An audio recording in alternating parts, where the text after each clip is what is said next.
Welcome to Annie's kitchen and you are watching Annie's kitchen with Annie. ഇന്ന് നമ്മൾ ചെയ്യാൻ പോകുന്നത് ഒരു ഫിഷ് മീൻ പൊള്ളിച്ചതാണ്. മീൻ പൊള്ളിച്ചതെന്ന് പറയുമ്പോൾ നമുക്ക് ഏത് മീൻ വേണേലും എടുക്കാം. അത് ഈ പറഞ്ഞ പോലെ നെമ്മീനാവാം. ഇന്ന് ഞാൻ ഇവിടെ ചെയ്യാൻ പോകുന്നത് കരിമീൻ വെച്ചേച്ചാ ചെയ്യാൻ പോകുന്നത്. ഏറ്റവും ബെസ്റ്റ് ടേസ്റ്റ് കരിമീനാ. അപ്പൊ ഇതിന് വേണ്ടിയ സാധനങ്ങൾ എന്നാക്കിയാന്ന് വെച്ചാല് ഞാനിപ്പോ ഇവിടെ എടുത്തേക്കുന്നുണ്ടോ ഒരു 3 കരിമീനാ എടുത്തേക്കുന്നത്.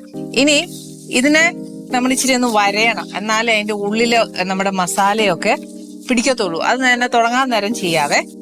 ഇനി ഇതെല്ലാം ബാക്കിയെല്ലാം നമ്മുടെ വീട്ടിലുള്ള സാധനം തന്നെയാ. കുറച്ച് വെളുത്തുള്ളി, കുറച്ച് ഇഞ്ചി,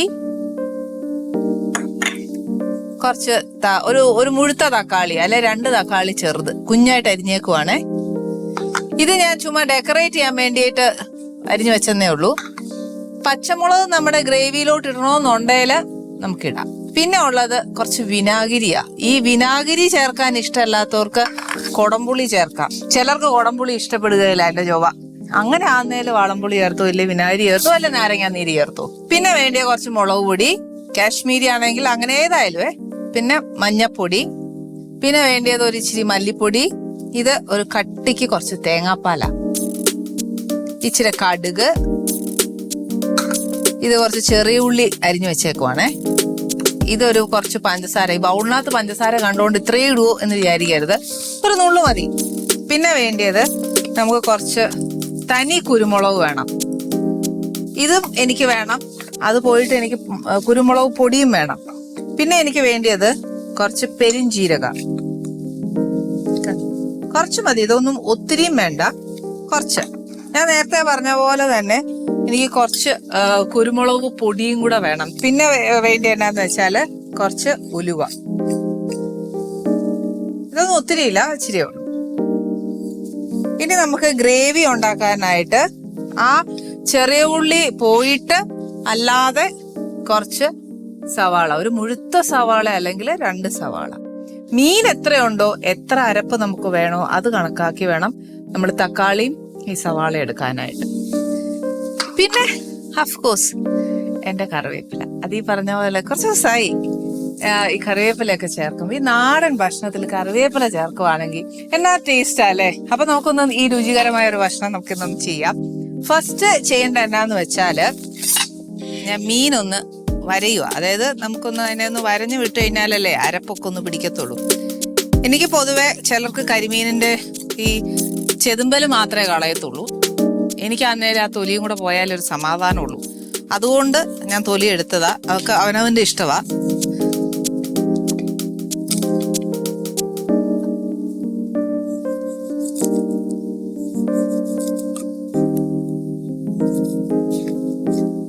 ഇനിയിപ്പൊ ഈ മീൻ ഇവിടെ ഇരിക്കട്ടെ. ഞാൻ പെറാനുള്ള അരപ്പെടുക്കാം നമുക്ക്. ഇതിനകത്തോട്ട് ഫസ്റ്റ് ഐശ്വര്യമായിട്ട് തന്നെ നമുക്ക് മഞ്ഞപ്പൊടിയേല് തുടങ്ങാം. സാധാ മീൻ വറുക്കുന്ന അരപ്പ. അതിനകത്തൊരു ഇച്ചിരി വ്യത്യാസം എന്ന് വെച്ചാൽ കുറച്ച് നമ്മൾ പെരിഞ്ജീരകം ചേർക്കണം. അപ്പൊ കുറച്ച് മഞ്ഞപ്പൊടി ആദ്യം ഇടുക. നമുക്ക് അരപ്പ ഒത്തിരി അങ്ങ് വേണ്ട. മീനകത്തൊന്നും ഒരു മസാല പിടിക്കാനുള്ള ഒരു അരപ്പ. കുറച്ച് മുളക് പൊടി, 3 പിടിക്കാനുള്ള അരപ്പ് വേണം. പിന്നെ വേണ്ടിയത് കുറച്ച് വെളുത്തുള്ളി, കുറച്ച് ഇഞ്ചി, പിന്നെ വേണ്ടി എനിക്ക് കുറച്ച് തനി കുരുമുളകാണ് ഇഷ്ടം പെരട്ടാനായിട്ട്. ഇത് ഒത്തിരി അങ്ങ് അരഞ്ഞു പോകരുത്, അതൊരു ഇച്ചിരി കൂടുതൽ ഇട്ടോ. പിന്നെ വേണ്ടിയത് കുറച്ച് പെരിഞ്ജീരകം, 1 ടീസ്പൂണോളം ഇടാവേ. പിന്നെ വേണ്ടിയത് ഒരു ഇച്ചിരി ഉലുവ, ഒരു 1/4 ടീസ്പൂൺ ഉലുവ മതി. ഒരുപാട് ഇട്ട് കഴിഞ്ഞാൽ അതങ്ങ് കഴിക്കും, അന്നേരത്തേനും അത്രയും വേണ്ട. പിന്നെ ഇതിൻ്റെ കൂടെ കുറച്ച് ഉപ്പ് അഫ്കോഴ്സ്. പിന്നെ വേണ്ടിയത് ഒരു ഇച്ചിരി നാരങ്ങാ നീരോ വിനാഗിരിയോ എന്നതേലും പുളിക്കുള്ളത്. പിന്നെ വേണ്ടിയ ഒരു ഇച്ചിരി ഉപ്പ്. ഇനി ഇതൊന്ന് നല്ല പേസ്റ്റ് പോലെ അരച്ചെടുക്കാം.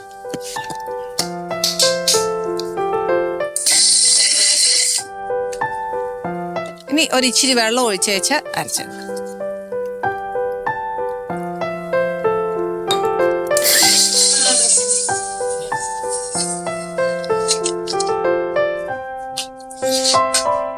ഓക്കെ, ഇനി ഇതിന്റെ അരപ്പായിട്ടുണ്ട്. ശരിക്കും ഇതൊക്കെ ഉണ്ടല്ലോ പണ്ട് നമ്മുടെ അമ്മമാരും അമ്മച്ചിമാരും ഒക്കെ നമുക്ക് ചെയ്തു തരുന്ന ഒരു സ്പെഷ്യൽ ഡിഷ് എന്നൊക്കെ പറയാം. ഞാനൊക്കെ കോട്ടയത്ത് ചെല്ലുമ്പം എൻ്റെ അമ്മയുടെ അമ്മയൊക്കെ ഇത് നല്ലോണം ചെയ്തു തന്നിട്ടുണ്ട്. സത്യം പറഞ്ഞാൽ അതൊരു ഇന്നും ഒരു എന്താ പറയാ, അവരൊന്നും ഇപ്പൊ ഇല്ല, പക്ഷെ അവരെയൊക്കെ ഒരുപാട് മിസ് ചെയ്യുന്നു. ഇതിപ്പോ ശരിക്കും ഞാൻ വേറെ നാട് എന്ന് പറഞ്ഞാൽ നമ്മുടെ കേരളം വിട്ട് വേറെ എവിടെയും ഇത് കിട്ടാൻ ചാൻസ് ഇല്ല. പക്ഷെ ഇതിന്റെ ടേസ്റ്റ് നല്ലതാ. പിന്നെ ഈ ഒരു കാര്യമുണ്ട് കേട്ടോ, എന്നാന്നോ, നമ്മൾ ഈ കരിമീൻ കഴിക്കുമ്പം ഫിഷ് മോളി വെക്കാൻ ഉഗ്രനായത്. ഈ പറഞ്ഞ പോലെ മുള്ള് ഇതിനെ മാത്രം ഒന്ന് നല്ലോണം ശ്രദ്ധിക്കണം. ഇതിന്റെ മുള്ളൊക്കെ തൊണ്ടയിൽ പോയി കഴിഞ്ഞാൽ വലിയ പ്രയാസമാണ്. ആക്ച്വലി മീൻ ഇങ്ങനെ അഡ്ജസ്റ്റ് ചെയ്ത് തേച്ച് പിടിപ്പിക്കുന്ന വലിയ പ്രയാസമുള്ള ഒരു കാര്യമാണ്. എന്നെ സംബന്ധിച്ച് ഇങ്ങനെ ഒരു വലിയ ബൗളിലോട്ട് ഇട്ടേച്ച് ഇങ്ങനെ അങ്ങോട്ട് തേച്ച് പിടിപ്പിച്ചാലേ മീനിനകത്തൊക്കെ വെല്ലമൊക്കെ പിടിക്കത്തുള്ളൂ. ഇത് തലേന്നേ അങ്ങ് പെരട്ടി വെക്കാമെങ്കിൽ നല്ലതാ. ഇനിയിപ്പൊ നമുക്ക് നേരമില്ലാത്തതുകൊണ്ട് ഞാൻ എന്നാ ചെയ്യാൻ പോന്നെ, ഞാൻ ഡയറക്റ്റായിട്ട് അങ്ങ് വറക്കാൻ പോവാ. എന്നു വെച്ചാ ഈ പെരട്ടി അത് വെച്ച സമയമില്ല, നമുക്ക് ആപ്പാടെ ഇച്ചിരി നേരമല്ലേ ഉള്ളൂ. അന്നേരം പക്ഷെ ഞാൻ ഈ പെരട്ടുന്ന അരപ്പ് എല്ലാവരോടും ഒന്ന് കാണിക്കാമെന്ന് വിചാരിച്ചു. ഒരു വ്യത്യാസമാണ്. പക്ഷെ മിക്ക അമ്മമാരും ചെയ്യുന്നവരുണ്ടാവും, ഇല്ലെന്ന് ഞാൻ പറയുന്നില്ല. പക്ഷെ ഇഷ്ടമുള്ളവര്, ഇങ്ങനെ അരപ്പ് ചെയ്യാൻ ഇഷ്ടമുള്ളവർക്ക് ഒന്ന് കാണിച്ചു കൊടുക്കാന്ന് വിചാരിച്ചു. ഓക്കെ, ഈ മിക്സി ഞാനിപ്പോ തൽക്കാലം കഴുകുന്നില്ല, എനിക്ക് ഇനിയും അരപ്പരയ്ക്കാനുണ്ട്. സെയിം അരപ്പ് തന്നെയാ, അതിൻ്റെ കൂടെ ഒരു 1-2 സാധനങ്ങൾ മാറത്തേ ഉള്ളൂ. അതുകൊണ്ട് അത് മാറ്റുന്നില്ല. ഇനി അടുപ്പൊന്ന് കത്തിച്ചേച്ച് ഞാൻ ഫസ്റ്റ് എന്നാ ചെയ്യാൻ പോന്നെ, ഇച്ചിരി വെളിച്ചെണ്ണ ഒഴിച്ച് നമ്മൾ ഈ പെരട്ടി വെച്ചേക്കുന്ന മീൻ തന്നെ വറുത്തെടുക്കാൻ പോവാ. ഇതിനകത്തോട്ട് കുറച്ച് വെളിച്ചെണ്ണ,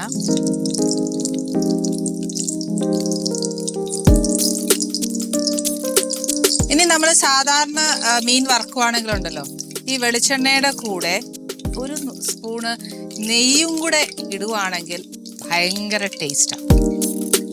ഇതിനകത്ത് എല്ലാ അമ്മമാരും പറയുന്ന പോലെ കുറച്ച് കറിവേപ്പില ഇടുക. ആഹാ, വെളിച്ചെണ്ണയിൽ ആ കറിവേപ്പില വീഴുമ്പോൾ ഉള്ളൊരു മണം. അതിനകത്തോട്ട് ഞാൻ പെരട്ടി വെച്ചേക്കുന്ന മീൻ ഇടുക. ഇതിനകത്ത് അരപ്പൊന്നും പിടിച്ചില്ല കൊച്ചേ എന്നൊന്നും പറയരുത്, നേരമില്ല. പക്ഷെ എന്നാലും ഞാൻ നല്ല രുചിയായിട്ട് ചെയ്യാൻ ദൈവം തമ്പുരാനോട് അനുഗ്രഹം ചോദിക്കാം.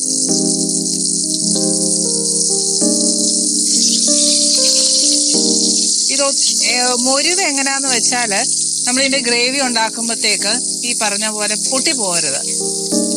അപ്പൊ അച്ചിരി ഒന്ന് ക്രിസ്പി ആക്കി, അത്രയും ക്രിസ്പി ആക്കരുത്, എന്നാൽ ഇച്ചിരി മുരിച്ചെടുത്താലും തരക്കേടില്ല. കാര്യം ഗ്രേവി ചേരുമ്പോൾ മീൻ ഇച്ചിരി ഒന്ന് സോഫ്റ്റ് ആവും.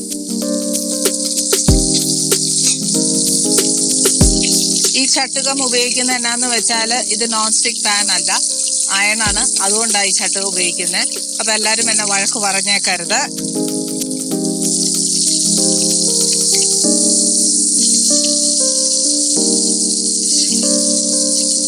ഇന്ന് നമ്മുടെ ആനീസ് കിച്ചണില് രുചി കൊണ്ടും സംഗീതം കൊണ്ടും നിറവായിരിക്കണം ഇന്ന്. അപ്പോഴേ നമ്മുടെ പ്രേക്ഷകർക്ക് എല്ലാവർക്കും മനസ്സിലായിരുന്നു സംഗീതത്തെ സംബന്ധിച്ച് ആരോ ഒരാളാണ് വരാൻ പോകുന്നത്. പക്ഷെ പേര് ഞാൻ പറയുകയില്ല. അതേപോലെ അപ്പൊ ആ സംഗീതത്തോടുള്ള ഇഷ്ടം കൊണ്ടും നിറച്ച് എന്താ പറയാ, നമ്മുടെ ആനീസ് കിച്ചണിന്റെ നിറവ് രുചിയിലൂടെ നമുക്ക് കൊടുക്കാനൊക്കെ ഉള്ളൂ അല്ലെ. അപ്പൊ അതും കൂടെ നമുക്ക് ഈ ഒരു റെസിപ്പിയിലൂടെ ചെയ്യാം. എല്ലാരും മീൻ പൊള്ളിച്ചത് ഞാൻ ഈ ചെയ്യുന്ന കൂട്ട് തന്നെയല്ല ചെയ്യുന്നത്, വ്യത്യാസമുണ്ട്. പക്ഷെ എന്നാലും ഇത് നമ്മുടെ ഒരു വെറൈറ്റി സാധനം. നമ്മൾ ആദ്യം ഇട്ട മീന് ഏകദേശം ഒന്ന് മൂത്തു, അത് ഞാനങ്ങ് കോരിയെടുക്കുക.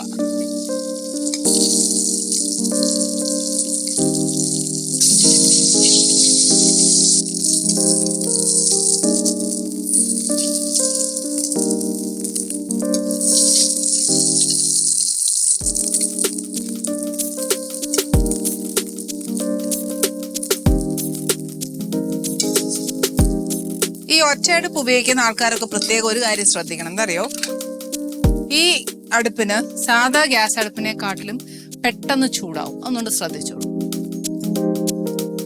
ഞാനൊരു ഇച്ചിരി എണ്ണയും കൂടെ ഒഴിക്കുക, കാര്യം അല്ലെങ്കിൽ ആ മീനൊന്ന് കരിഞ്ഞു പോവും.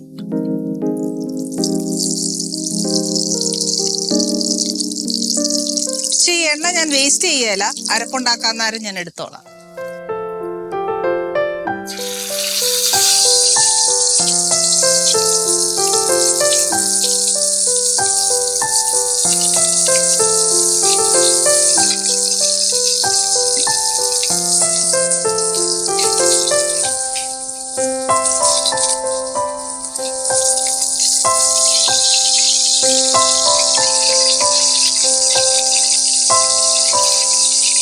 മീനിന് അധികം വേവില്ലെന്നാ പറയുന്നത് കേട്ടോ.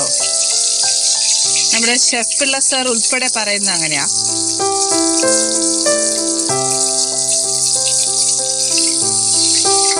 ഓക്കെ, ഇനി ഈ മീനും കൂടെ ഈ വശം മൊരിഞ്ഞു, ഇനി മറ്റേ വശവും കൂടെ മൊരിഞ്ഞു കഴിഞ്ഞു. ഈ ചീനച്ചട്ടി ഒന്ന് മാറ്റിയിട്ട് എനിക്ക് കുറച്ചുകൂടെ വലിയ ചീനച്ചട്ടി വെച്ചാലേ നമുക്ക് അരപ്പും മീനും എല്ലാം കൂടെ ചേർക്കാൻ ഒക്കൂ.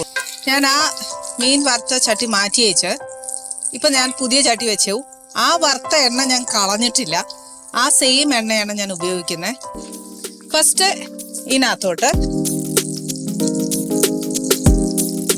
ഞാൻ എന്താ സവാള ഇടുക.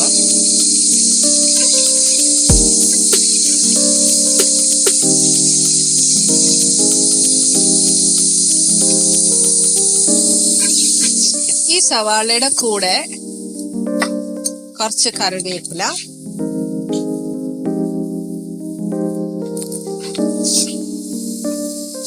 ഇനിയാന്നു ഞാൻ എന്റെ അരപ്പ്, ഇതിന് ചേർക്കാനുള്ള അരപ്പ് അരയ്ക്കാൻ പോകുന്നത്. അതേ മിക്സി ഞാൻ നേരത്തെ പറഞ്ഞ പോലെ തന്നെ സെയിം മിക്സി. അതിനകത്തോട്ട് ഈ അരപ്പ് ഇച്ചിരി ശ്രദ്ധിച്ചോളൂ. കുറച്ച് മഞ്ഞപ്പൊടി നമ്മൾ നേരത്തെ മീനിൽ ചേർത്തിട്ടുണ്ട്, നല്ലൊരു ഇച്ചിരി മതി, അല്ലെങ്കിൽ മഞ്ഞ ഒത്തിരി ആയി പോയാലുണ്ടല്ലോ മഞ്ഞയുടെ ചുവ വരും. അതിനകത്തോട്ട് ഒരു സ്പൂൺ മുളക് പൊടി. മുളക് പൊടി എത്ര എടുക്കുന്നോ അത്രയും തന്നെ മല്ലിപ്പൊടി എടുക്കുക.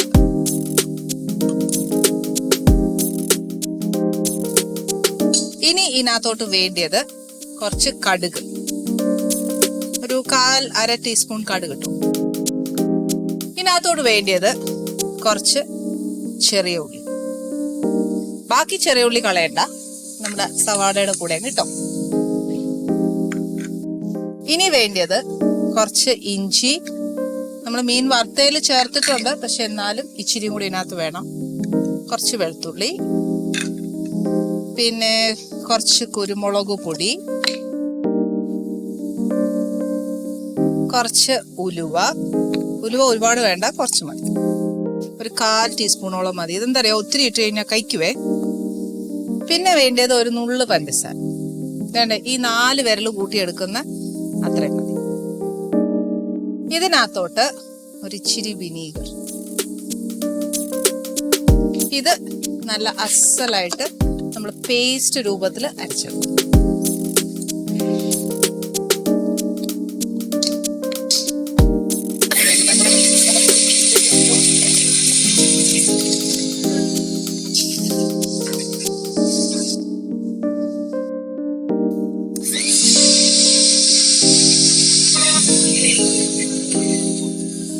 ഓക്കെ, ഇനി ഈ അരപ്പ് ഇവിടെ ഇരിക്കട്ടെ.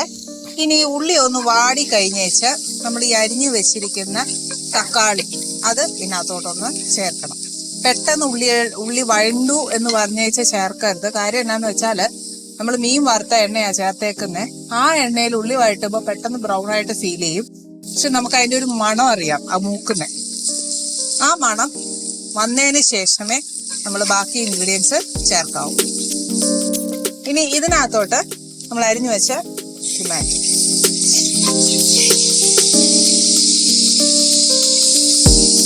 ടൊമാറ്റോ ഇടുമ്പോഴും കുറച്ച് കറിവേപ്പില. ഒരുപാട് കറിവേപ്പില ഇട്ടിട്ട് അവസാനം മീനിന് പകരം കറിവേപ്പില ആയിരിക്കും എന്നും പറയരുതാരും. പക്ഷെ ഈ കറിവേപ്പില ഇടുമ്പോൾ ഉണ്ടാവുന്ന ഒരു ടേസ്റ്റ് ഒരു പ്രത്യേകമാണ്. അതിന്റെ ആ കറിവേപ്പിലയുടെ മണം ഞാൻ എപ്പോഴും പറയില്ലേ, വെളിച്ചെണ്ണയിൽ വരുമ്പോൾ ഉണ്ടാവുന്ന ഒരു മണം, ഒരു പ്രത്യേക മണം.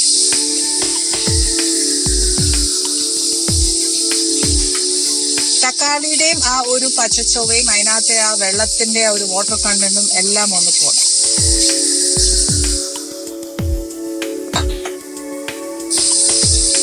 ഇനിയിപ്പോ അത് അഥവാ നമ്മൾ മീൻ വറക്കാൻ പറ്റിയ നേരത്തെ കുറച്ച് അരപ്പ് കാണുകയല്ലേ, ബാക്കി വന്നെന്ന് വെച്ചോ, കളയണ്ട.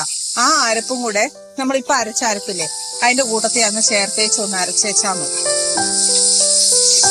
ഇതിനകത്തോട്ട് ഒരു ഇച്ചിരി ഉപ്പിടുവാന്നേ. അത് ഉള്ളി വഴന്ന് കിട്ടാനായിട്ടും അല്ല, ഒരിച്ചിരി എടുത്തുള്ളൂ. കാരണം ആ ഇട്ടേക്കുന്ന ഉള്ളിക്കും ആ തക്കാളിക്കും ഒരു ഇച്ചിരി ഉപ്പ് പിടിക്കാനായിട്ട്. പിന്നെ അല്ലാതെ ഗ്രേവി ഉണ്ടാക്കുമ്പോൾ നമ്മൾ ഇടുവേ,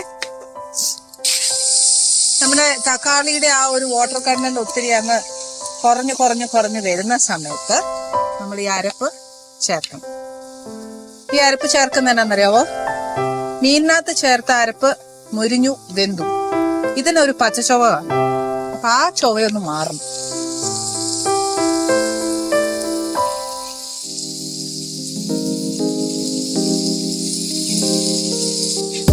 ഞാൻ ഈ വെള്ളവും കൂടി ഇതിനകത്തോട്ട് അങ്ങ് ചേർക്കുക. തേങ്ങാപ്പാൽ ചേർക്കുക പറഞ്ഞാൽ അത് ചേർത്താലും മതി. ഇപ്പൊ ഞാൻ നമ്മളെ വീട്ടിലൊക്കെ ചെയ്യുന്ന പോലെ കുറച്ച് വെള്ളം അങ്ങ് ചേർത്തന്നേ ഉള്ളൂ. ഇവിടെയാ ഞാൻ പറഞ്ഞേ, നമുക്ക് ആ വിനാഗിരി ചേർക്കാത്ത ആൾക്കാര് ഇവിടെ എന്നാ ചെയ്യണമെന്ന് വെച്ചാൽ ഈ സമയത്ത് വെള്ളവും ചേർത്തല്ലോ, ഉപ്പ് വെള്ളം എരിവായി, പുളിക്ക് പകരം കുടംപുളി ചേർക്കാം. ഇതിന്റെ ഒരു പച്ചച്ചൊവ നല്ലോണം ഒന്ന് മാറി നമ്മൾ ചേർത്ത എണ്ണയൊക്കെ ഒന്ന് തെളിയണം. എണ്ണയൊക്കെ തെളിഞ്ഞു വരുന്നുണ്ട്. ഇച്ചിരി കൂടെ കറിവേപ്പിലിടാം.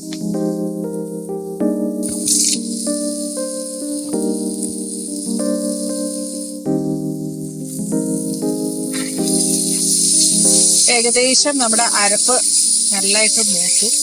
പക്ഷെ ഒരുപാട് കരിയരുത്, ഈ ഒരു റെഡിഷ് ടോൺ മാറരുത്.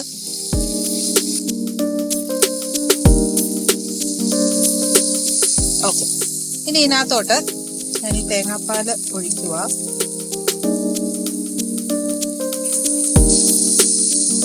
ഇതിന്റെ കൂടെ ഒരു ഇച്ചിരി വെള്ളവും കൂടെ.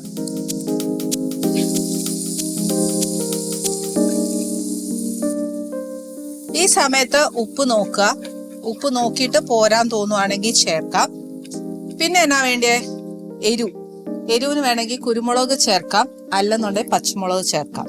ഏതാ നിങ്ങളുടെ ഇഷ്ടം എന്ന് വെച്ചാൽ അത് ചേർക്കാം. പക്ഷെ മുളക് പൊടി ചേർക്കുവാണെങ്കിൽ ഒന്ന് മൂപ്പിച്ചേച്ചേ ചേർക്കാവുള്ളൂ.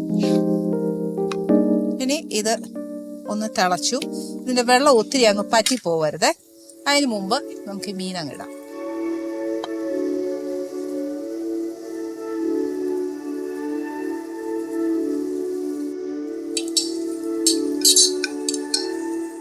ഇതിട്ട് കഴിഞ്ഞാല് തീ നല്ലതായിട്ട് കുറച്ച് നമുക്ക് ഓരോന്നിന്റെയും മേലോട്ട് ഈ അരപ്പ്. ഇനി ഇത് ഇലയിലോട്ട് ട്രാൻസ്ഫർ ചെയ്യുമ്പോൾ ഒത്തിരി സൂക്ഷിച്ചു വേണം ചെയ്യാന്, പൊടിഞ്ഞു പോവാൻ ചാൻസ് ഉണ്ട്. നമ്മൾ ചെറിയ തീയലിട്ടോണം. ചെറിയ തീയലിട്ടാലേ ഈ അരപ്പ് കംപ്ലീറ്റ് മീനയിൽ പിടിക്കത്തുള്ളൂ. പിന്നെ ചില അമ്മമാര് ഭയങ്കര കൈവാക്ക അവർക്ക്, അവർ മീൻ പൊടിഞ്ഞു പോവാതെ തന്നെ അത് മറിച്ചിടാൻ നല്ല കഴിവ് അവർക്ക്. അങ്ങനെയുള്ള അമ്മമാർക്ക് മറിച്ചിട്ടോളൂ. ഇത് കേട്ടോ, ഇനിയിപ്പോ ഇനി സൈഡിലെല്ലാം ഈ പറഞ്ഞ പോലെ എണ്ണ നല്ലോണം തെളിയും. ഈ നല്ലോണം തെളിഞ്ഞു കഴിയുമ്പോൾ നമുക്ക് ഈ മീൻ ഒന്ന് മറിച്ചിട്ടേച്ച് അടച്ചു വെക്കാം. അടച്ചു വെച്ച് ആ നമ്മൾ ചേർത്ത അരപ്പിന്റെ രുചി എല്ലാം മീനെ പിടിച്ചു കഴിയുമ്പോൾ നമുക്ക് ഇലയിലോട്ട് ട്രാൻസ്ഫർ ചെയ്യാം. ഓക്കെ, അപ്പൊ ഒരു ഇച്ചിരി കറിവേപ്പിലയും കൂടി ഇടുക. ഇതിന്റെ കൂടെ ബെസ്റ്റ് ചോറിന് നല്ലതാ, ചപ്പാത്തിക്ക് നല്ലതാ, അപ്പത്തിന് നല്ലതാ, ഇടിയപ്പം നല്ലതാ. ഇടിയപ്പം മീൻസ് നൂലപ്പത്തിന് നല്ലതാ. ഇത് കുറച്ച് എന്താ പറയാ, സ്പൈസി ആക്കേണ്ടവർക്ക് കുറച്ചുകൂടെ സ്പൈസി ആക്കാവുന്നതേ ഉള്ളൂ. ഇതിപ്പോ എനിക്ക് ഒത്തിരി സ്പൈസി വേണ്ട, അതുകൊണ്ട് ഞാൻ ജസ്റ്റ് ഒന്ന് ഈ ഒരു എന്നാ പറയാ 2-3 പച്ചമുളക് കീറി വെച്ചേക്കുക. അത് അതിനകത്തോട്ട് ഞാൻ ചുമ്മാ ഒന്ന് വെക്കുന്നതേ ഉള്ളൂ. ഇതാകുമ്പോ അധികം വേവത്തും ഇല്ല, എന്നാൽ അതിന്റെ ഒരു ഫ്ലേവർ ആ മീൻ പൊള്ളിച്ചയിലേക്ക് ഇറങ്ങുകയും ചെയ്യും. കറിവേപ്പിലയുടെ ഫ്ലേവറും എല്ലാം ഇറങ്ങും. അതുകൊണ്ട് ഒരു ഇച്ചിരി സമയം വേണം. ഇനി നെക്സ്റ്റ് എന്ന് വെച്ചാൽ ഞാനിത് ഇലയിലോട്ട് ട്രാൻസ്ഫർ ചെയ്ത് ഈ വാഴനാര് കൊണ്ടാ കിട്ടുന്നത്. ചില സമയം നമുക്ക് വാഴനാര് കിട്ടാറില്ല, ചിലർ ടൂത്ത് പിക്ക് വെക്കാറുണ്ട്. ഇനിയിപ്പോ ഒന്നും കിട്ടിയില്ലെങ്കിൽ നല്ല നൂല് കാണും നമുക്ക്, ട്വെയിൻ നൂല്, അതായാലും മതി. ഇനിയിപ്പോ അതൊന്നുമില്ല നമ്മുടെ വീട്ടില് എന്താ പറയാ, ഒരു ചാക്കുനൂല് പോലത്തെ, ചാക്കുനൂല് എന്താണെന്ന് അറിയത്തില്ല, നല്ല ചാക്കുനൂല് ഉണ്ടെന്നുണ്ടെങ്കിൽ, അതായത് നല്ല ഹൈജീൻ ആയിട്ടുള്ള ഒരു സാധനം ഉണ്ടെങ്കിൽ അത് കെട്ടിയാലും മതി. അത് കെട്ടിയിട്ട് നെക്സ്റ്റ് പ്രൊസീജിയർ എന്താ ചെയ്യേണ്ടതെന്ന് വെച്ചാൽ ഞാൻ ഇതൊന്ന് ഇലയിലേക്ക് മാറ്റി വാഴനാര് വെച്ച് കെട്ടിയതിന് ശേഷം ഞാൻ കാണിച്ചു. ഇനിയിപ്പോ ഞാൻ ചട്ടി അങ്ങനെ ഒന്നും മാറ്റിയിട്ടില്ല. ഇനിയിപ്പോ അതിന്റെ ഒരു പരഭാവം പരാതിയും ഒന്നും ഞാൻ കേൾക്കണ്ടല്ലോ വിചാരിച്ചിട്ട് ആ ചട്ടി തന്നെ കഴുകിയെടുത്തു. അതാണ് ഒരു ഷോർട്ട് ബ്രേക്ക് പറഞ്ഞത്. ഇനി എന്താ ചെയ്യണമെന്ന് വെച്ചാൽ ഇതിനകത്തോട്ട് നമ്മൾ ഇതിനകത്ത് നിറച്ച് എണ്ണ ചേർത്തിട്ടുണ്ട്. പക്ഷെ എന്നാലും ഒരു ഇതെന്താന്ന് വെച്ചാൽ ഒരു ഇച്ചിരി വെളിച്ചെണ്ണ ഒന്ന് തൂവിയേച്ച് അതൊന്ന് തവ ഫ്രൈ ചെയ്തെടുക്കാം. ഇനിയിപ്പൊ നമ്മൾ ഈ കെട്ടിവെച്ചേക്കുന്ന ഇലയൊന്നും ഒളിച്ചെടുക്കുകയല്ല, അല്ലാതെ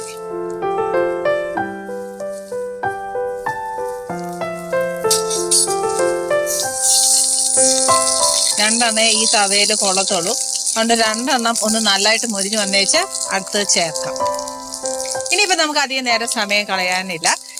നമ്മുടെ ആനീസ് കിച്ചണിൽ വന്നിരിക്കുന്ന ഗസ്റ്റ് ആരാന്ന് വെച്ചാൽ നമുക്ക് എപ്പോഴും എക്കാലത്തെയും എവർഗ്രീൻ ഫേവറേറ്റ് ആയ ഔസേപ്പച്ചൻ സാറാണ് വന്നത്. സാറ് മാത്രമല്ല വന്നേ, സാർ ഇപ്രാവശ്യം ചേച്ചിയായിട്ടാണ് വന്നത്. അതുകൊണ്ട് ഒരുപാട് വിശേഷങ്ങൾ ചേച്ചിയോട് ചോദിക്കാനുണ്ട്. ഇപ്രാവശ്യം എനിക്ക് ചോദ്യങ്ങൾ സാറിനോട് ഇച്ചിരി കുറയും, ചേച്ചിയോട് കൂടും. ഇനി നേരത്തെ പറഞ്ഞ പോലെ സമയമില്ല, അദ്ദേഹത്തിന് അധികം വെയിറ്റ് ചെയ്യിപ്പിക്കാൻ പറ്റില്ല. ഇതേപോലെ നമ്മൾ എത്ര മീനെണ്ണയാണോ നമ്മൾ ചെയ്തു വെച്ച് അതെല്ലാം ഇതേപോലെ ഒരു തവ ഫ്രൈ, അതായത് തവ ഫ്രൈ ഇൻ ദ സെൻസ് നമ്മൾ ഈ വാഴയിലയില് പൊതിഞ്ഞു വെച്ചേക്കുക. അപ്പൊ ഈ വാഴയിലേക്ക് ഒന്ന് മൊരിഞ്ഞു വരണം, അത്രേ ഉള്ളൂ അതിന്റെ പ്രൊസീജിയേഴ്സ്. പിന്നെ ഏറ്റവും അത്യാവശ്യം ഇലയിൽ മീൻ കെട്ടുമ്പോൾ ഇല വാട്ടി വേണം കെട്ടാൻ, അല്ലാന്നുണ്ടെങ്കിൽ ഇല പൊട്ടിപ്പോവും, ഗ്രേവി എല്ലാം വെളിയിൽ വരും. ഇത്രയേ ഉള്ളൂ. ഇനി ഇതിന്റെ കൂടെ സെർവ് ചെയ്യാനുള്ള സാധനങ്ങളെല്ലാം റെഡിയാക്കിയിട്ട് നമുക്ക് സെർവായിട്ട് ഒരുമിച്ച് കാണാം.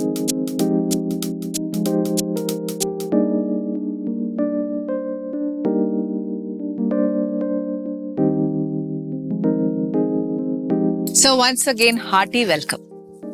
അതേപോലെ സാറിനോട് ഒരു വലിയ താങ്ക്സ് ഉണ്ട്. എന്താ അറിയോ, സാർ വാക്ക് വലിച്ചു. കഴിഞ്ഞ പ്രാവശ്യം ഞങ്ങളുടെ അടുത്ത് വന്നപ്പോ പോയപ്പോ പറഞ്ഞില്ലേ ചേച്ചിയെ കൂടെ കൊണ്ടുവരാന്ന്. അതുകൊണ്ട് ചേച്ചിയെ കൂടെ വന്നതിൽ ഞങ്ങൾക്ക് ഭയങ്കര സന്തോഷം. Thank you. ഇപ്പോഴാണ് ശരിക്കും ഞങ്ങളുടെ ഈ ഒരു ആനീസ് കിച്ചൻ എന്ന് പറഞ്ഞൊരു ഫാമിലി ഷോ ആയി മാറുന്നത്.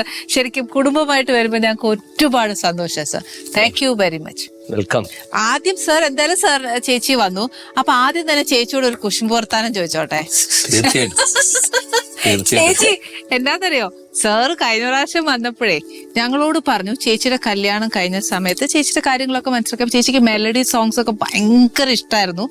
അപ്പൊ സാർ എന്ത് ചെയ്യും, ചേച്ചിക്ക് ഇഷ്ടമുള്ളത് കൊണ്ട് എപ്പോഴും മെലഡി സോങ്സ് പാടി കൊടുക്കുമായിരുന്നു എന്ന് പറഞ്ഞു. സാർ ഒന്നും നോക്കരുത് അങ്ങോട്ട്, സത്യമായിരുന്നു ചേച്ചി? അല്ല, പാടാൻ പറഞ്ഞ പാടിത്തരും. തരുമായിരുന്നു. ഏത് ചേച്ചിക്ക് ഏറ്റവും ഇഷ്ടമുള്ള പാട്ട് ഏതായിരുന്നു? മീൻ ആ സമയത്ത് ഇന്നെന്ന് പറയാൻ ഒക്കത്തില്ല, പക്ഷെ എന്നാലും അത് കുറെ പാട്ടുകളുണ്ടായിരുന്നു. മൗനം സ്വരമായി എന്നുള്ള പാട്ട് എനിക്ക് ഭയങ്കര ഇഷ്ടമാണ്. പിന്നെ കുറെ പാട്ടുകളുണ്ട്. അപ്പൊ സാറിനെ ഞങ്ങൾ ഇനി പൂർണ്ണമായി വിശ്വസിച്ചു കേട്ടോ. സാർ എന്തായാലും നോണയൊന്നും അല്ല പറഞ്ഞ് ചേച്ചി അടുത്തില്ലല്ലോ എന്ന് വിചാരിച്ചിട്ട്. അത് മൗനസ്വരമായി അവള് പറഞ്ഞത് എന്റെ ഒരു പാട്ട് സെലക്ട് ചെയ്തിട്ട് പറഞ്ഞതാണ്. ആക്ച്വലി ഞാൻ കല്യാണം കഴിക്കുമ്പോൾ ഞാൻ മ്യൂസിക് ഡയറക്ടർ ആയിരുന്നില്ല, ഞാൻ ഒരു പാട്ടും ഉണ്ടാക്കില്ല. അപ്പൊ പഴയ നമ്മുടെ ദേവരാജൻ മാഷിന്റെയും ബാബുരാജിന്റെ ഒക്കെ പാട്ടുകളാണ് ഞാൻ ഇപ്പോഴും, അതാണ് ഞാൻ പാടിക്കൊണ്ടിരിക്കുക. ഇവളെന്ന് വെച്ച് കഴിഞ്ഞാൽ എനിക്ക് നമ്മൾ എന്തെങ്കിലും പുതിയത് ഇപ്പൊ പടത്തിലെ പാട്ടൊക്കെ കമ്പോസ് ചെയ്യാനായിട്ട് ഇരിക്കുന്ന നേരത്തെ അടുക്കളയിൽ ചിലപ്പോ ഇവളെ കാണാൻ പോകുമ്പോ അവിടെ റേഡിയോയില് ഇവളുടെ ഈ ഫോണുണ്ട്, ഇപ്പൊ സെല്ലിൽ അതൊക്കെ കിട്ടല്ലോ, പഴയ പാട്ട് ഇങ്ങനെ കേട്ടുകൊണ്ടിരിക്കും.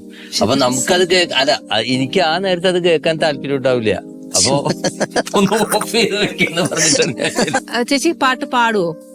അങ്ങനെ പാടില്ല.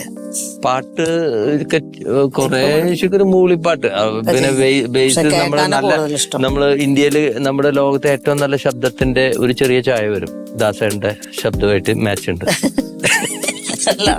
അത് ശരിക്കും പറഞ്ഞാൽ ഞാൻ ഒരു കാര്യം പറയട്ടെ, സാർ കളിയാക്കിയതാണോ എന്ന് എനിക്ക് അറിയത്തില്ല.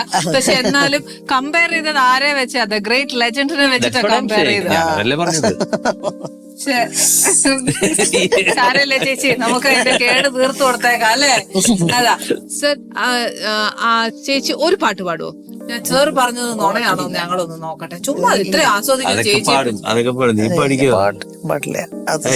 എന്നാ സാർ മൗനം ചേച്ചിക്ക് ഇഷ്ടമുള്ള പാട്ട് സാറിന് പാടിത്തരും. മൗനം സ്വരമായി എൻ പൊൻവീണയിൽ സ്വപ്നം മലരായി ഈ കൈക്കുമ്പിളിൽ ഉണരും സ്മൃതിയലയിൽ ആരോ സാന്ത്വനമായി മുരളികയൂതി ദൂരെ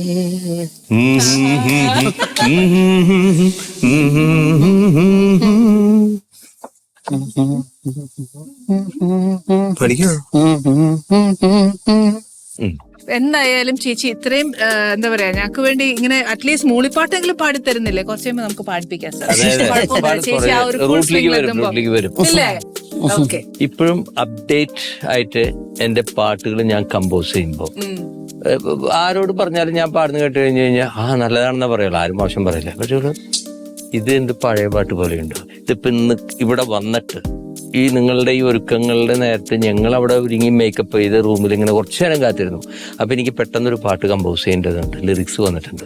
ആ ലിറിക്സും ഇവളുടെ അടുത്ത് പാടി കൊണ്ടാണ് ഒരു പല്ലവി കമ്പോസ് ചെയ്ത് കഴിഞ്ഞ് അപ്പൊ ശരിക്കും സാർ ചേച്ചി ഈ പറഞ്ഞ പോലെ ഏതൊരു സാർ മ്യൂസിക് കമ്പോസ് ചെയ്യുമ്പോൾ ഫസ്റ്റ് ചേച്ചിയോടാണോ?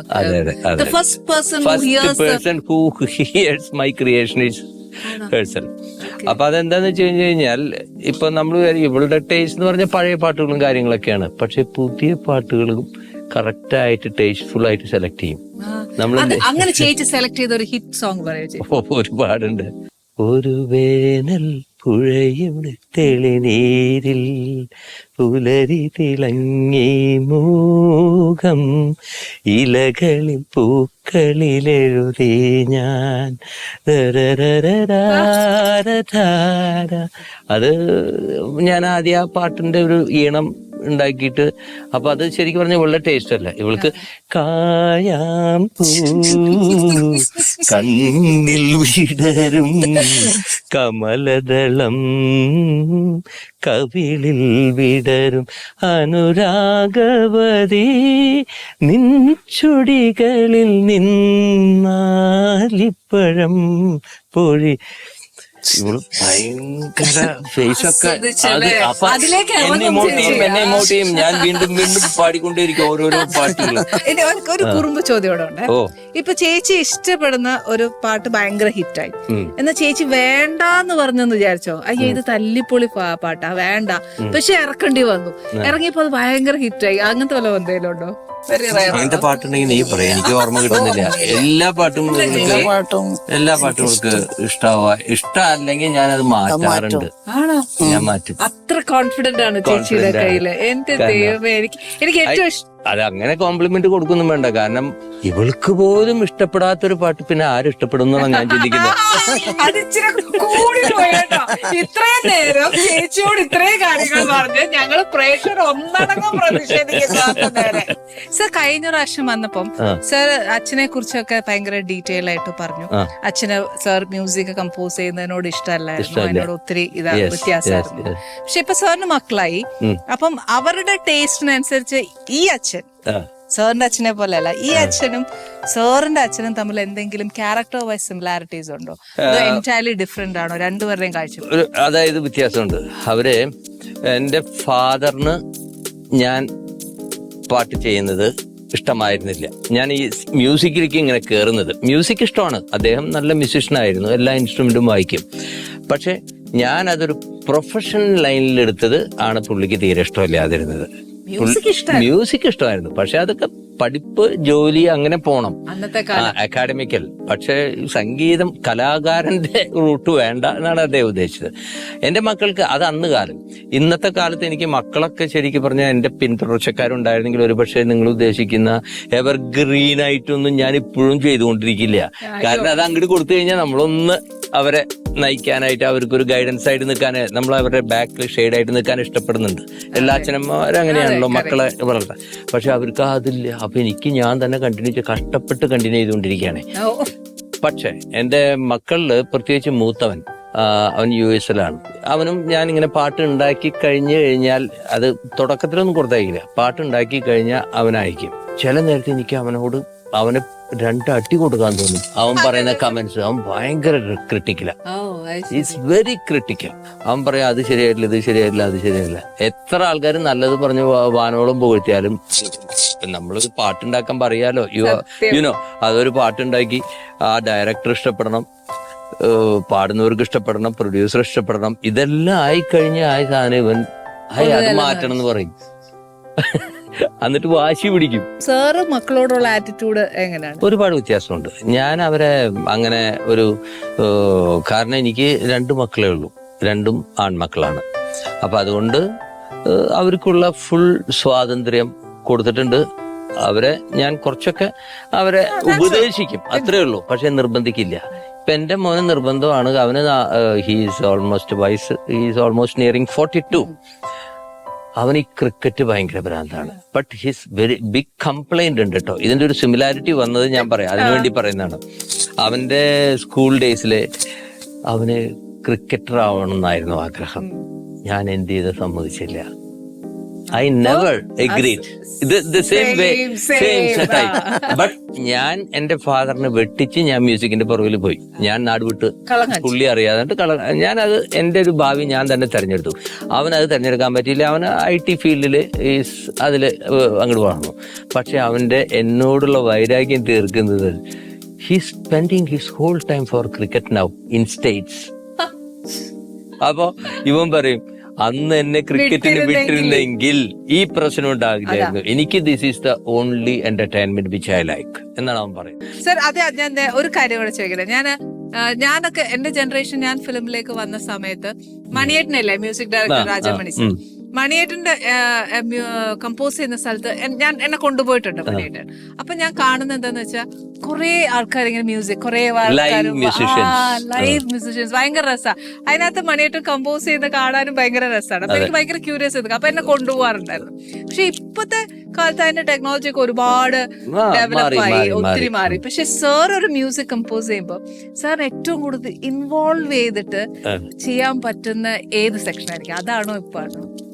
അത് ചോദിച്ചു കഴിഞ്ഞാൽ ഇപ്പൊ എന്റെ ഒരു അവസ്ഥ ഞാൻ പറയാം. അത് ഇതിന് ചേർച്ചയില്ലാത്ത ഒരു ഉദാഹരണമാണ്. പാപി വീണിടം പാതാളം എന്ന് പറയുന്ന പോലെയാണ്. ഏതാണോ നമുക്കിപ്പോ എന്താണ് നമ്മൾ ചെയ്യേണ്ടത് അത് 100% അതിലേക്ക് അങ്ങോട്ട് ഇറങ്ങി അതിന്റെ നെല്ലിപ്പടി കാണുക എന്ന് പറയില്ല, അങ്ങനെ ചെയ്യുന്ന ഒരാളാണ്. അന്നും അങ്ങനെയായിരുന്നു, ഇന്ന് അങ്ങനെയല്ല. നമുക്കൊരു സാധനം പുറത്ത് പോകുന്ന വരയ്ക്കും പാട്ടിന്റെ ട്യൂണോ റിതമോ എന്ത് വേണമെങ്കിൽ നമ്മൾക്ക് മാറ്റിക്കൊണ്ടിരിക്കുക. ഇപ്പൊ ഞാൻ ചെയ്യുന്ന ഒരു തമിഴ് പടത്തിലെ പാട്ട്, അതിന്റെ റിലീസ് ഓഗസ്റ്റിലായിരുന്നു ഉണ്ടായിരുന്നത്, തായ്നില എന്ന് പറഞ്ഞിട്ട്. അതെന്തോ വലിയൊരു കമ്പനിയാണ് റെഡ് ജൈൻ എന്ന് പറഞ്ഞിട്ട്, അവരിപ്പോൾ അത് സെപ്റ്റംബറിൽ മതി. ഓഗസ്റ്റ് ഒരുപാട് വലിയ പടങ്ങളുണ്ട്, ഇത് വളരെ കൊച്ചു പടമാണ്. 1 മാസം തള്ളി. അപ്പം ഞാൻ ഡയറക്ടർ വിളിച്ചിട്ട്, അപ്പം അങ്ങനെയാണെങ്കിൽ ഞാൻ അതിന്റെ ബീജം കുറച്ചൊന്ന് മാറ്റിക്കോട്ടെ. നന്നായിരുന്നു, പക്ഷെ കുറച്ചുകൂടി അപ്ഡേറ്റ്. ഇത് പണ്ട് ചിന്തിക്കാൻ പറ്റൂല, കാരണം മ്യൂസിഷ്യൻസിനെ വിളിച്ചിട്ടൊന്നും നടക്കില്ല. 2 വർഷം നോക്കുകയാണെങ്കിൽ അഡ്വാൻറ്റേജ് ഡിസ്അഡ്വാൻറ്റേജ്. പിന്നെ ഇതെല്ലാം ഫൈനലി തീരുമാനിക്കുന്ന ഒരു ബ്രെയിൻ ഉണ്ടായാൽ സക്സസ് ആണ്. ഇത് മോശമാണെങ്കിൽ ഇത് രണ്ടുണ്ടായിട്ടും കാര്യമില്ല. ഒരു വിഷൻ ഉള്ള ബ്രെയിൻ വേണം. ചേച്ചി, അപ്പം ഈ സാറിന്റെ ലൈഫിലേക്ക് ഇപ്പം ഒരു ചേച്ചിയോട് ഒന്നും മിണ്ടുന്നില്ല. ചേച്ചി എന്നാ ചോദിച്ചാലും സാറിനോടാണ് ഉത്തരം പറയുന്നത്. ചേച്ചി ഞങ്ങളോട് വർത്താനം പറയണം. എന്താണെന്നറിയോ, ചേച്ചിയുടെ വിശേഷം സാറിന്റെ ലൈഫിലേക്ക് വന്നപ്പോ ചേച്ചി ആഗ്രഹിച്ച ഒരു മ്യൂസിക് വേൾഡിലേക്കാണ് ചേച്ചി വന്നത്, അല്ലെ? മ്യൂസിക്കിന്റെ ചേച്ചി ഒരുപാട് ഇഷ്ടപ്പെടുന്ന ഒരു വ്യക്തിയാണ്. അപ്പൊ ആ ഒരു വേൾഡിലേക്ക് വരുമ്പോ ചേച്ചിയുടെ ഒരു ആങ്സൈറ്റി, എക്സൈറ്റ്മെന്റ് ഒക്കെ ഉണ്ടാവില്ലേ പ്രായത്തില്? നിന്റെ മനസ്സിൽ സിനിമ ഇതായിട്ട് ഭയങ്കര ഇഷ്ടമായിരുന്നു. സിനിമ ഒരു നടീനെ കാണുക അതൊക്കെ ഭയങ്കര ഇഷ്ടമായിരുന്നു. ആ ലോകത്തിലേക്ക് ഞാൻ വന്നുപെട്ടുള്ള സന്തോഷം ഭയങ്കര. സിനിമ ഇൻഡസ്ട്രി മൊത്തത്തിൽ ഭയങ്കര ഇഷ്ടമാണ്. ചെറുപ്പം തൊട്ട് ഞാൻ ചെറുപ്പത്തിലൊന്നും അങ്ങനെ സിനിമയൊന്നും കാണാറില്ല. സീമയുടെ ഫോട്ടോ, സീമ, ജയഭാരതി ഇവരുടെയൊക്കെ ഫോട്ടോ ഞാൻ ഒട്ടിച്ചേക്കും. പാട്ടുകൾ എഴുതിയിട്ട് ഒരു സൈഡില് സീമയുടെ ഫോട്ടോ, ജയഭാരതി, അങ്ങനെ കുറെ. നടനായിരുന്നു ചേച്ചിക്ക് ഇഷ്ടമുള്ള? നടൻ ജയൻ.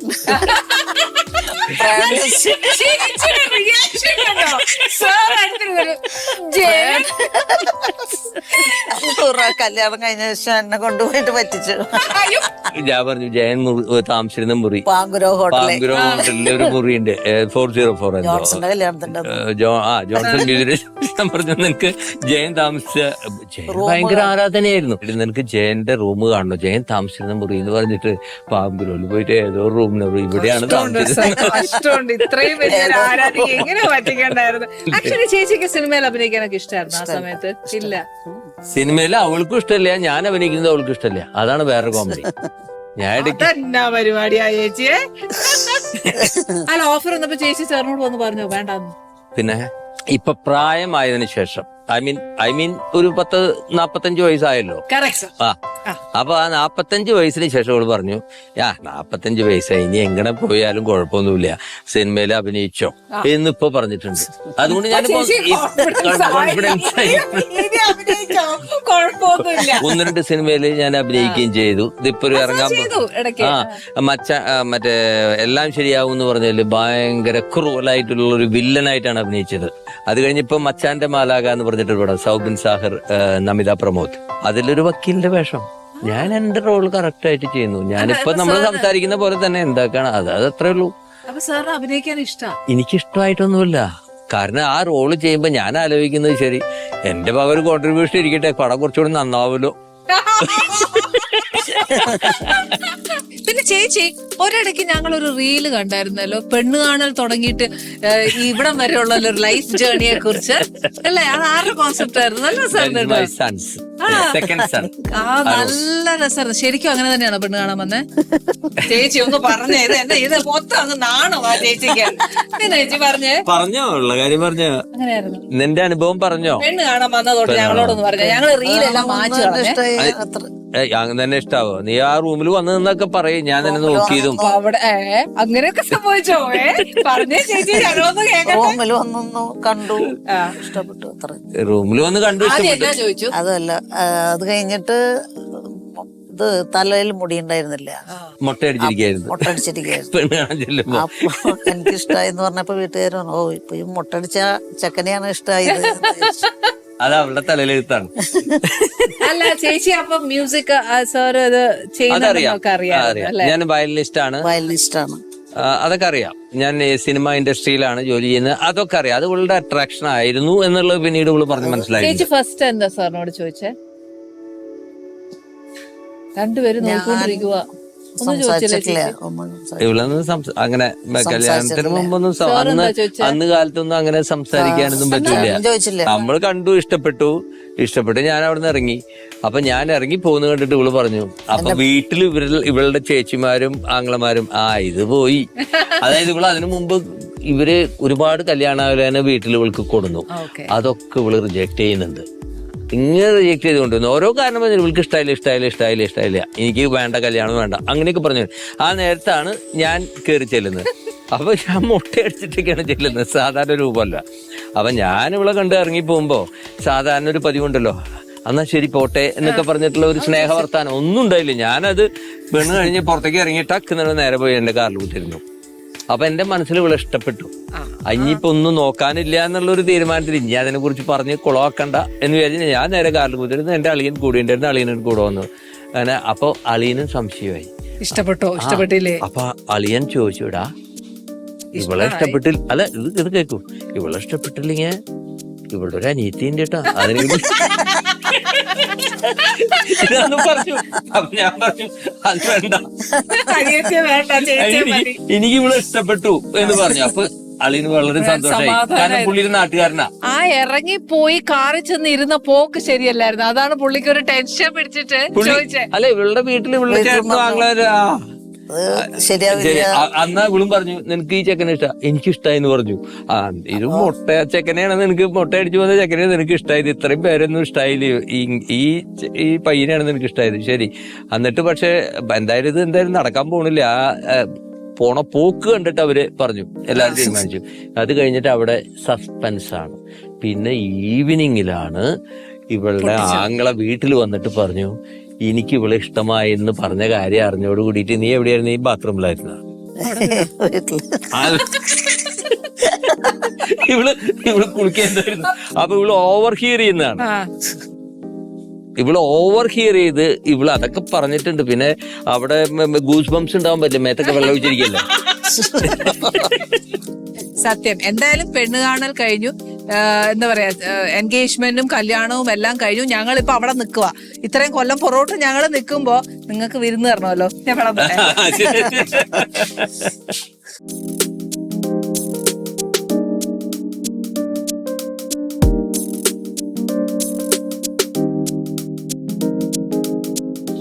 ഭയങ്കര കോമ്പിനേഷൻ ആണല്ലോ.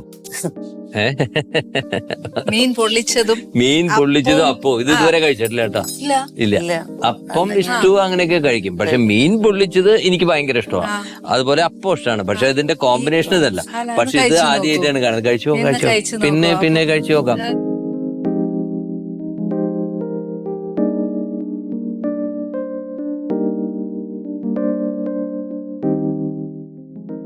അരപ്പൊക്കെ കഴിക്കാലോ.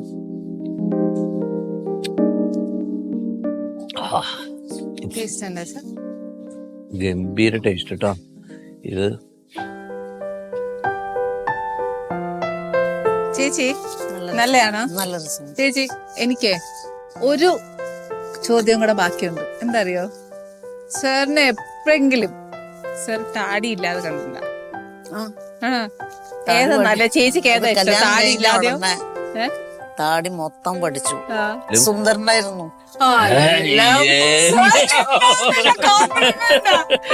ചേച്ചി ആയിരുന്നു അല്ല അല്ല അല്ല അല്ല അവിടെ പറഞ്ഞത് സുന്ദരനായിരുന്നു എന്നാണ്. ആണെന്ന്. പക്ഷെ ഒറ്റ കാര്യമുണ്ട്, ചേച്ചിക്ക് ഭയങ്കര ഇഷ്ടാണ് സാറിനെ. എന്താ പറയാ, ഒരു ഈശ്വരൻ അനുഗ്രഹിക്കട്ടെ ദേവി. ഇനിയും ഒരുപാട് കാലം ഇങ്ങനെ നവദമ്പതികളായിട്ട് എപ്പോഴും കഴിയട്ടെ. അങ്ങനെയല്ലേ നല്ല സാർ? തീർച്ചയായിട്ടും അത് തന്നെയാണ് ലൈഫിൽ നമുക്ക് അവസാനം വരെ ഏറ്റവും സന്തോഷമായിട്ടിരിക്കാൻ പറ്റുന്ന ഒരു സംഭവം. ഇതൊന്നും നമുക്ക് കിട്ടുന്ന ഒരു ഭാഗ്യമല്ലേ? അല്ല ഞങ്ങളുടെ പ്രേക്ഷകരുടെയും പ്രാർത്ഥന എപ്പോഴും സാറിനും സാറിന്റെ തീർച്ചയായിട്ടും ഉണ്ടാവണം. നന്ദി. Thank you sir. Ouseppachan sir വാക്ക് പാലിച്ചു. അതേപോലെ ഞാനും നിങ്ങളോട് എല്ലാ എപ്പിസോഡിലും വാക്ക് പാലിക്കുന്ന പോലെ എന്താ പുതിയ വിഭവങ്ങളും പുതിയ വിശേഷങ്ങളും പുതിയ അതിഥികളുമായി നമുക്ക് വീണ്ടും കാണാം. ചെറുത് ഗുഡ് ബൈ.